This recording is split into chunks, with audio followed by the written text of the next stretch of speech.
The Science Dimension Preview Comic. Science If You Want a Better Way of Life. Written and illustrated by Ewell Tolbert. Introducing the Science Dimension, the world as it could have been and should have been. It's a world where science dominates nearly all parts of popular culture and society. It's a world that's been taken hold by a scientific revolution. It's a world that's far from perfect, but it is a lot better than the world as we know it, at least according to the opinions of some. So now, let's focus on some of the people who are part of the Science Dimension. First, we have 45-year-old Aprilyn Masonic, multidisciplinary scientist with expertise in physics, regenerative medicine, and computer science. She is co-host of the Science Show, which is based in Why Can't I Be, New Mexico, and is broadcast on the CAT, or Corporation for American Television Network. She's hosted this top-rated primetime science program since 2000. Then there's 30-year-old Nina Hertz-Russell, Aprilyn's new co-host, who also has expertise in physics, regenerative medicine, and computer science. Next, there's 41-year-old Jake Coletti of Tucson, Arizona, who has just been revived from a 20-year-long coma. He will soon begin a campaign to abolish the Science Dimension. Last, there's Magneto Yacamarzo, age 32, and Dexter Forcefield, also age 32, who are time travelers from the year 2092. They've been time traveling for a while in their 2081 DeLorbitan flying car modified for time travel. For our purposes, the Science Dimension begins in late July of 2010. This is when Nina begins her co-hosting job with Aprilyn.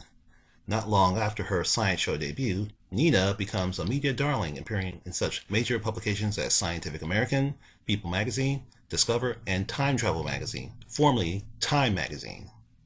In Tucson, Jake is at home from the hospital with his mother, Terry, age 65. Jake is catching up on the last 20 years while watching TV in his bedroom. The brain damage that he sustained from the car crash he experienced was effectively treated using a new and highly advanced form of regenerative medicine. Back in Why Can't I Be, Aprilyn expresses concern to her husband Vic, age 42, about their youngest child, Voyager, age 14.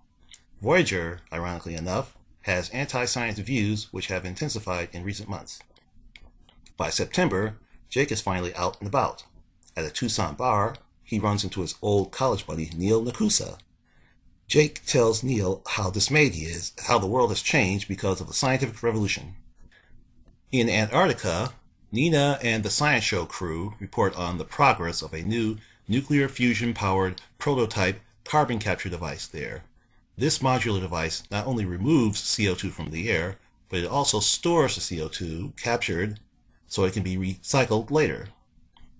Elsewhere, Jake and Neil begin their efforts at getting the anti-Psi organization back in operation.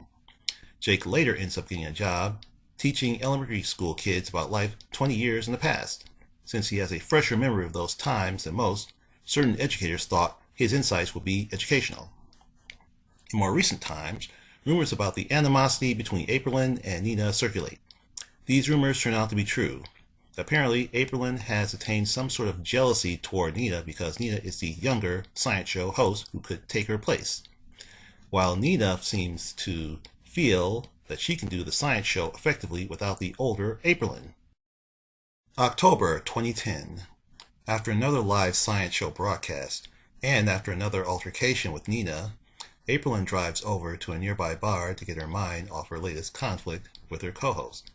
That's where Aprilyn meets Magneto and Dexter. Despite their truthful and outlandish introduction, Aprilyn easily believes her claim that they are time travelers from the future. Aprilyn, Magneto, and Dexter spend the next hour or so talking about time travel facts and figures and other related scientific issues. For example, they discuss the fact that time travel involves parallel universe travel. When one goes back in time, one enters a parallel universe. As such, changing history actually involves interaction with the events of another universe, while the path of the time traveler's universe of origin remains unchanged. Later on, Magneto and Dexter take their DeLorbitan time vehicle and follow Aprilyn to her house as she drives her fuel cell-powered 2005 Levitator, one of the first flying cars to be mass-produced. Once at Aprilyn's house, they place the time vehicle in the garage. A few minutes later, Aprilyn introduces the time travelers to her family. In addition to her husband Vic and son Voyager, her family includes 16-year-old Massey and daughters Kimberlyn, age 19, and Angelin, age 17. Although the Masonic clan is stunned at Magneto and Dexter's surprising revelation, they are able to grasp the strangeness of the situation. Voyager, on the other hand, is quite doubtful when it comes to time travel and other advanced scientific concepts. In any event, Aprilin still has a considerable rival to contend with. Jake has yet to recover from Future Shock or Future Spock, and 2 time travelers make their appearance. Those may not be the kind of experiences you are used to, but those are the kind of things that can happen in the science dimension.